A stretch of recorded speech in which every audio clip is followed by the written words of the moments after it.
You're listening to an Airwave Media Podcast. Feel like who art ed? We'll try to spice it. Who art is Mr. Wood art ed me? Good. Either way, it's ambiguous. It works on so many levels. I know. That's off to a great start. Welcome to Who Arted Weekly Art History for All Ages. I'm your host, Kyle Wood, and today we're looking at the Ardabil Carpet. This piece was made in 16th century Persia, a region renowned for its exquisite craftsmanship, particularly in textiles. It's associated with the city of Ardabil, but many scholars suggest it may have been woven in Kashan, which was a major center for carpet weaving during this period. Ardabil was not just any city. It held significant religious and political importance as the ancestral home of the Safavid dynasty, which ruled Persia from 1501 to 1736 CE. The Safavids were passionate patrons of the arts, fostering a golden age of Persian culture that saw advancements in architecture, calligraphy, painting, and of course, carpet weaving. Carpet weaving in Persia was not just a craft, it was a highly esteemed art form passed down through generations. These carpets were more than just floor coverings. They were status symbols, diplomatic gifts, and yes, functional works of art, but they transformed living spaces. The materials used were of the highest quality, luxurious silk and fine wool dyed with vibrant natural pigments derived from plants and minerals. The Ardabil carpet itself was commissioned during the reign of Shah Tahmasp I, a prominent Safavid ruler who was a great enthusiast for the arts. He inherited a vast empire and continued his predecessor's efforts to consolidate power and promote Shia Islam as the state religion. This period saw a flourishing of artistic workshops directly supported by the royal court. It's believed that the Ardabil carpet was created for the Shrine of Shaykh Safi al-Din Ardabili, the founder of the Safavid Sufi order located in Ardabil. This shrine was a spiritual pilgrimage site and a symbol of the Safavid authority and piety. Commissioning such a grand and intricate carpet for this revered space would have been a big act of devotion as well as a display of royal power and wealth. The production of a carpet of this scale and complexity was an enormous undertaking, likely involving many skilled weavers working together over years. The workshop would have been filled with master weavers overseeing apprentices, their nimble fingers meticulously knotting thousands upon thousands of threads. The design planned by a court artist who would have created detailed cartoons or drawings that the weavers followed. The specific date woven into the carpet is 946 AH, which corresponds to 1539 to 1540 CE. This precise dating is a remarkable feature as many historical carpets don't have those markers. It gives us a firm anchor in time for its creation. Now, the Safavid period was also a time of significant cultural exchange.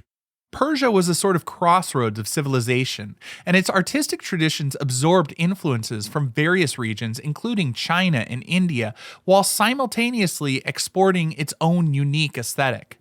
These influences contributed to the sophistication and diversity of Persian art during this era. The Ardabil carpet represents the pinnacle of Safavid carpet weaving. Its exceptional quality, intricate design, and historical significance make it one of the most famous and important carpets in the world.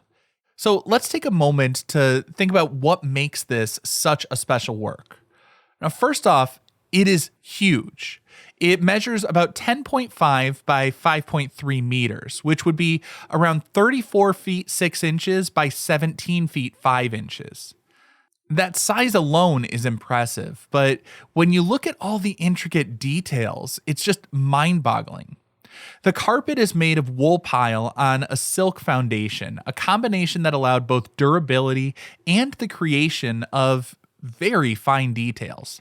It's estimated to contain around 340 knots per square inch, so that would translate to over 25 million knots total.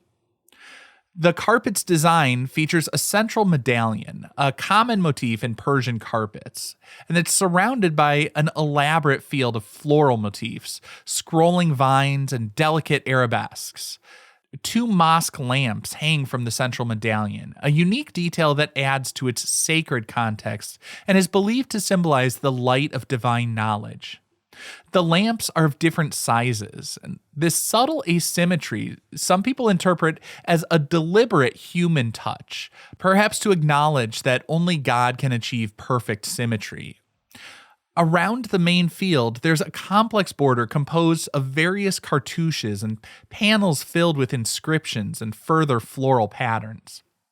Now, I'm not going to take time to read every single inscription, but one cartouche contains a couplet from a Persian poet, Hafiz, which reads, quote, "Except for my threshold, there is no refuge for me in all the world. My head has no other resting place than this door," end quote.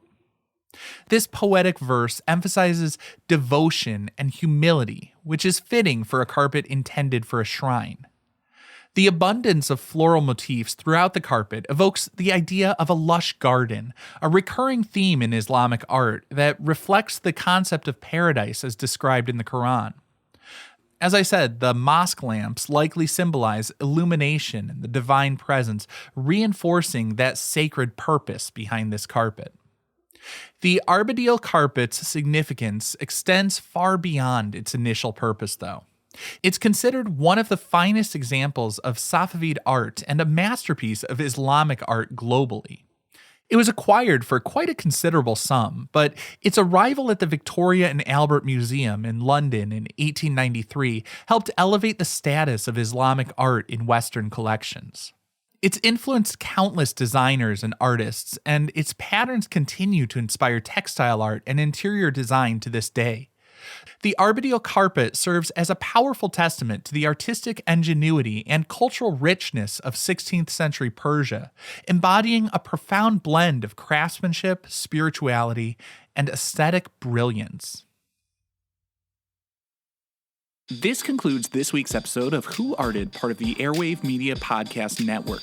If you found this tolerable, please leave a rating or review on your favorite podcast app. You can find images of the work being discussed this week and every week on social media at Who Arted Podcast on Twitter, Instagram, and TikTok, and of course on the website whoartedpodcast.com. Podcast done.